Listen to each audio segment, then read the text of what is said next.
प्रकाश पाई स्वयं शासित महाविद्यालय परीक्षा फल एवं 100% पास हार रही महाविद्यालय।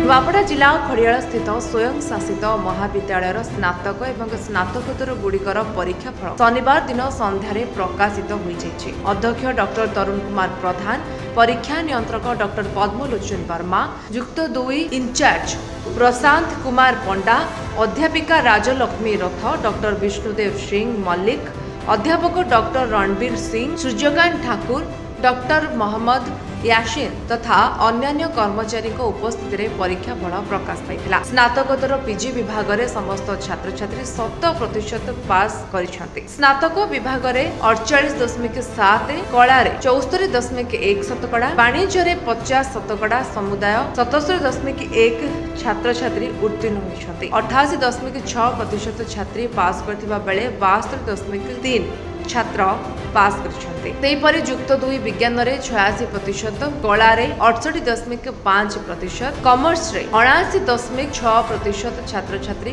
उत्तीर्ण होइछंती।